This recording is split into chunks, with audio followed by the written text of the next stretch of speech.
Sino nga ba si Jesus sa buhay mo? Ako po si Father Fiel Pareha at ito po ang ating segment, ang Daily Devotion, na kung saan tayo po ay magdarasal, magbabasa at magninilay kasama ng salita ng Diyos sa buong taon. Manalangin tayo. Sa ngalan ng Ama, ng Anak at ng Espiritu Santo. Amen. Halina, banal na Espiritu, liwanagan mo ang aming puso at isip, nang maunawaan at maisabuhay namin ang iyong salita. Amen. Our Bible passage for today is from the Gospel of St. Mark chapter 8, verses 27 to 30, and I read it for you. Jesus went on with his disciples to the villages of Caesarea Philippi, and on the way he asked his disciples, "Who do people say that I am?" And they answered him, "John the Baptist, and others Elijah, and still others one of the prophets." He asked them, "But who do you say that I am?" Peter answered him, "You are the Messiah." And he sternly ordered them not to tell anyone about him. Sino po si Jesus para sa iyo? Kung tatanungin tayo ni Jesus ngayon din, ano kaya ang ating isasagot? May maisasagot ba tayo?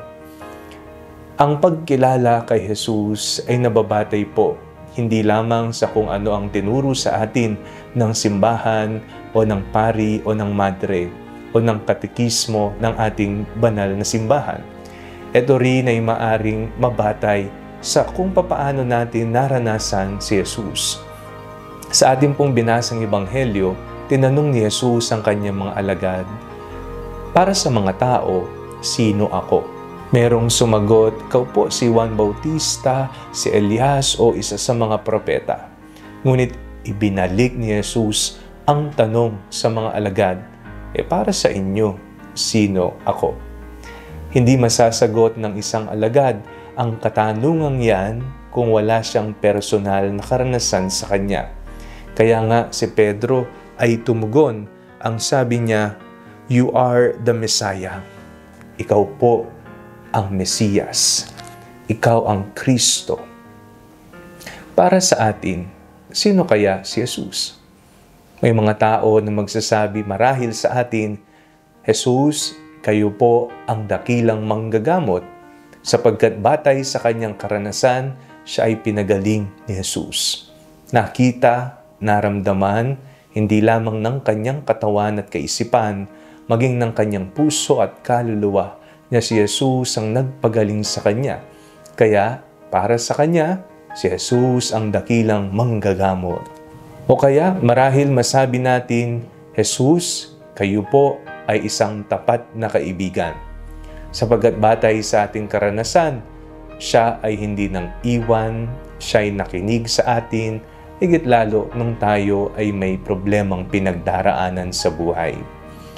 Para sa iyo, sino si Jesus?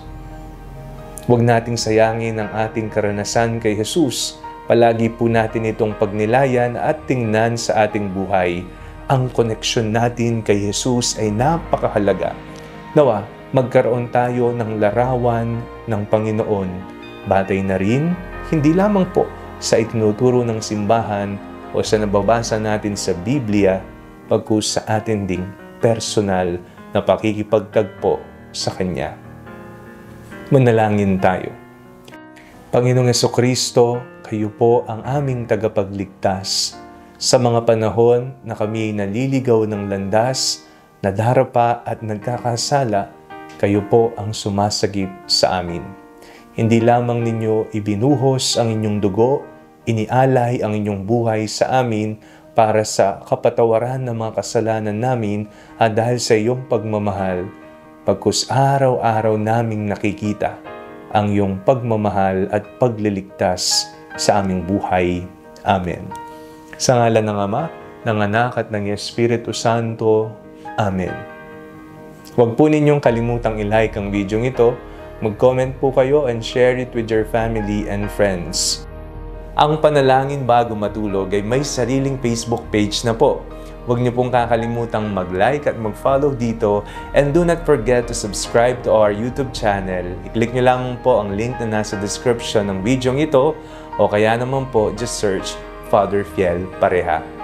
Kung nais niyo naman pong maging updated sa mga kaganapan ng ating pagpapahayag, you can join our broadcast channel dito po sa ating Facebook page.